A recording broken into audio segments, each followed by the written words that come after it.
इस सरकार के द्वारा किसान, घरेलू उपभोक्ता, गैर घरेलू उपभोक्ता, उद्योग, सभी वर्गों के बिजली पर 15% बढ़ोतरी के संबंध में ये सरकार जो पिछले अप्रैल महीने में इस बात का दावा की थी कि इस साल बिजली में कोई बढ़ोतरी नहीं कर रहा हूँ, मुख्यमंत्री जी ने दावा किया था।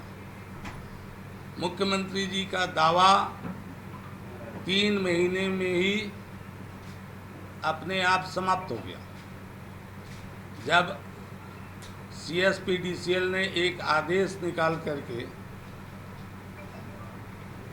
जून में 28 जून को निकाला और बाद में अभी 31/7 को एक आदेश निकाल करके आयोग को ये कहा कि आप 15.25% की बिजली बिल वृद्धि की जा रही है, जो सभी वर्गों पे लागू होगा, जिसमें 14.23% बढ़ा हुआ बिजली बिल में जुलाई पेड अगस्त से जोड़ा जाए और 1.02% को कैरी फॉरवर्ड करते हुए आगे ले जाएगा।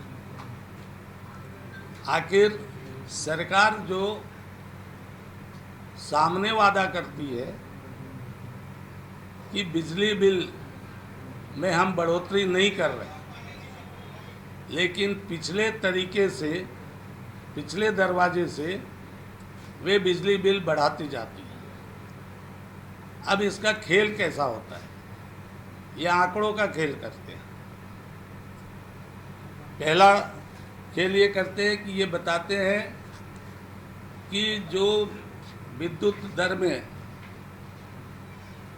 हम बिजली खरीद रहे हैं, जिस रेट में, वो कम में खरीद रहे हैं, जबकि वास्तव में वो ज़्यादा में खरीदे रहते हैं, और जो डिफरेंस होता है वो हर महीने उसको समायोजित करते हैं।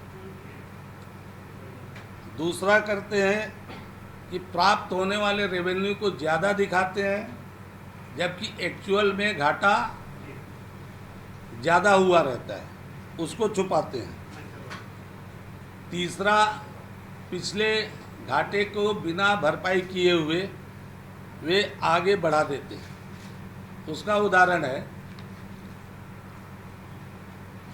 बिजली दर बढ़ने के कारण ये होते हैं कि जब CSPDCL कंपनी जितना घाटा उठाती है, उस घाटे की भरपाई करने के लिए 2 ही रास्ते हैं। या तो सरकार उस घाटे को सब्सिडाइज करे, या वो कंज्यूमर से वसूला जाए। CSPDCL ने इस वर्ष 2528 करोड़ रुपए के घाटे का अनुमान लगाया गया है। ये अनुमान है। जिस 2528 करोड़ रुपए को इन्होंने इस बार नहीं दिया है, अर्थात ये 2528 करोड़ रुपया अगले साल के लिए ट्रांसफ़र हो गया। अभी जो 15.25% की वृद्धि है, ये वृद्धि अगले साल अगर 2528 रुपये के कैलकुलेट करें तो लगभग 13% के आसपास की वृद्धि और अगले साल करनी पड़ेगी, या आने वाली सरकार को विथ इंटरेस्ट जो 11-12% का होता है, उसके साथ जोड़ करके उसको सब्सिडाइज करेगा जो भी सरकार होगी। तो कुल मिलाकर के ये घाटे का खेल खेलते हैं और उस घाटे को छुपाते हैं। पिछले दिनों सरकार ने स्टील सेक्टर को जो जुलाई 21 तक सब्सिडी दे रहे थे, अप्रैल तक दे रहे थे, 1 अगस्त से उन्होंने सब्सिडी देना बंद कर दिया। साथ ही आयोग के द्वारा 1 अगस्त से स्टील सेक्टर को 25% के उनके टैरिफ में कम किया गया। अब ये 25% का जो टैरिफ कम हुआ, लगभग 700-750 करोड़ रुपया पर ईयर CSPDCL पर इसका बोझ पड़ा। अब आप पूछोगे 700-750 करोड़ का फिर कहाँ से भरपाई हुआ, क्योंकि सरकार के पास दो ही रास्ते, कंपनी के पास 2 ही रास्ते होते हैं। अगर वो घाटा है, जिस साल जितना घाटा होता है उस घाटे को सरकार दे दे, जो सरकार देती रही है। भाजपा की भी सरकारों में CSPDCL यदि घाटे में रही तो वो घाटा कंपनी को समय समय पर सरकार के द्वारा दिया गया। इस सरकार ने स्टील सेक्टर को भी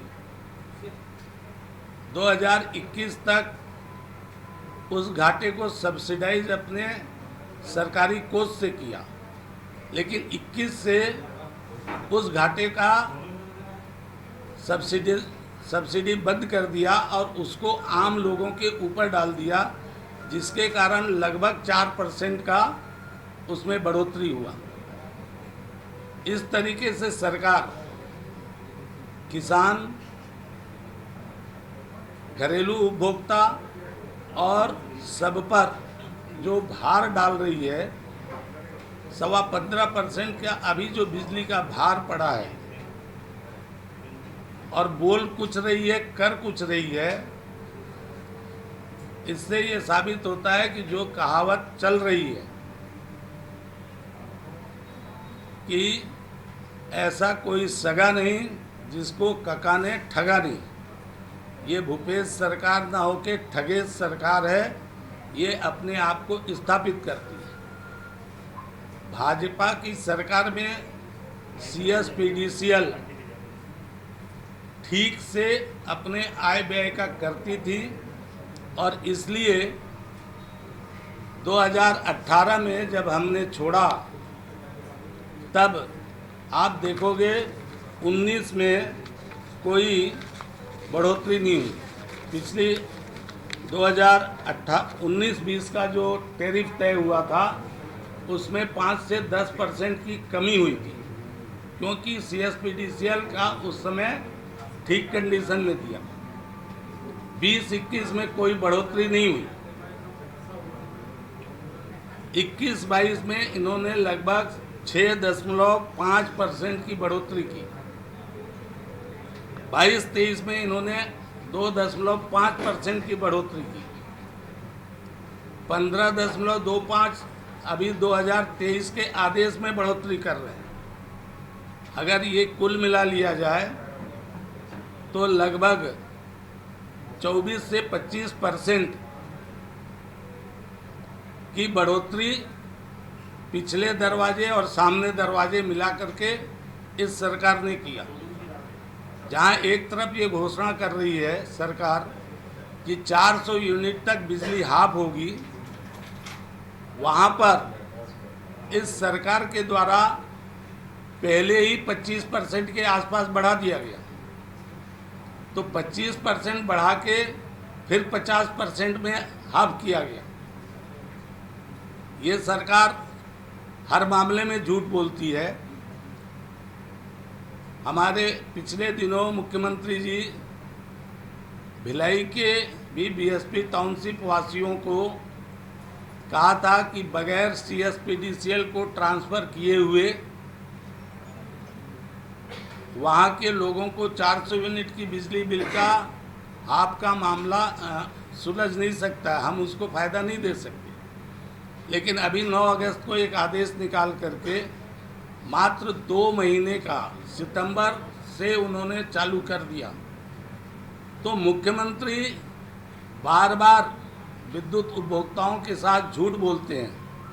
वहाँ भी 2 महीना चुनाव आया तो कर दिया, और अप्रैल महीने में भी जो इन्होंने घोषणा किया था सिर्फ चुनाव के कारण। लेकिन एफपीपीएस कानून के तहत उनको मालूम था कि ये आगे जाकर के एडजस्ट होगा, लेकिन फिर भी झूठ बोला। इसलिए ये जो झूठ का बाजार और लूट का बाजार भूपेश सरकार ने बनाया है, आने वाले समय में तमाम विद्युत उपभोक्ता जो बिजली का भार आज सब पर पड़ रहा है, कई इंडस्ट्रियां अपने उद्योग जगत में प्रतिस्पर्धा से बाहर होने की स्थिति है, किसान पे भी पड़ रहा है, घरेलू उपभोक्ताओं पर भी पड़ रहा है, और साथ ही साथ जो प्रति व्यक्ति आय का भी गणना ये करते हैं, उसमें ये अनिवार्य है कि जो कैलकुलेशन होता है वो 5% के बिजली के दाम को लेकर के किया जाता है। लेकिन अभी अगर देखा जाए तो प्रति व्यक्ति लगभग 11% जो है वो उपभोक्ता पर बिजली के द्वारा खर्च किया जा रहा है। तो प्रति व्यक्ति आय का भी अनुमान जो है सरकार गलत करती है। सरकार के द्वारा इस तरीके का झूठ, सामने कुछ बोलना और पिछले तरीके से आपके जेब से पैसा निकाल लेने की, ये सरकार की हर स्तर पर जहाँ देखा जाए जो लूट मचा रखी है, एक ये नया लूट सामने आया है। इसका भारतीय जनता पार्टी विरोध भी करती है और सरकार से ये मांग करती है कि जो 2528 करोड़ रुपए का CSPDCL का घाटा है, जो आगे कैरी फॉरवर्ड हो रहा है, उस घाटे की सब्सिडीज़ जो है वो सरकार के द्वारा दी जाए, ताकि आने वाले समय में और विद्युत दर में वृद्धि न हो। For more news updates, do subscribe, like, share and comment. Clipper 28.